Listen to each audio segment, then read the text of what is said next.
রাজধানীর আগারগাঁওয়ে নির্বাচন কমিশন সচিবালয়ে অষ্টম সভা অনুষ্ঠিত হয়। সিইসি এম নাসির উদ্দিনের নেতৃত্বে ৪ কমিশনার সহ সিনিয়র সচিব ও সরকারি কর্মকর্তারা এই বৈঠকে অংশ নেন। গণপ্রতিনিধিত্ব আদেশ, নির্বাচন কর্মকর্তা আইন সংশোধন, প্রার্থীর হলফনামা পরিমার্জন সহ আইনি সংস্কারের এক গুচ্ছ সুপারিশ চূড়ান্ত করতে এই বৈঠক হয়। পরে সাংবাদিকদের সঙ্গে কথা বলেন নির্বাচন commissioner brigadier general Abu Fazal Mohammad Sanaullah. যে হলফনামা দিয়ে থাকেন, এ সময় তিনি বলেন পোস্টাল ব্যালট পদ্ধতিতে এবার প্রবাসী ভোট দিতে পারবেন। চূড়ান্ত সিদ্ধান্ত হচ্ছে ইনশাআল্লাহ প্রবাসী বাংলাদেশিরা এবারে ভোট দিবেন এবং ভোটের পদ্ধতি হবে পোস্টাল ব্যালট। জাতীয় সংসদ নির্বাচন ও স্থানীয় সরকার নির্বাচনে এবার ইভিএম ব্যবহার থাকছে না বলেও জানান তিনি।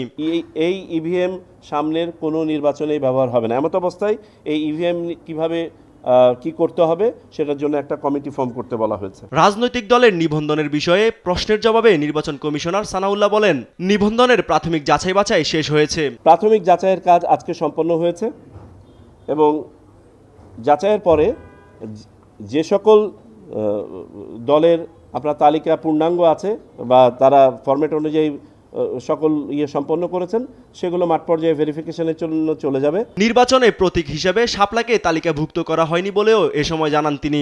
নির্বাচন কমিশন সবকিছু বিবেচনা করে শাপলা তালিকাভুক্ত করে নাই, এই হচ্ছে ফাইনাল কথা। বাড়ি বাড়ি ভোটার তালিকা হালনাগাদ কার্যক্রমে ৪৪,৬৬,০০০ বাদ পড়া ভোটার পাওয়া গেছে। আগস্ট নাগাদ তারা চূড়ান্ত তালিকায় অন্তর্ভুক্ত হবেন বলেও জানান ইসি সানাউল্লাহ। ৪৪,৬৬,৬০২ জন বাদ পড়া ভোটার আমরা পেয়েছি। ইউসুফ ভুঁইয়া, দেশ টিভি, ঢাকা। আর তালিকার মধ্যে মৃত ভোটার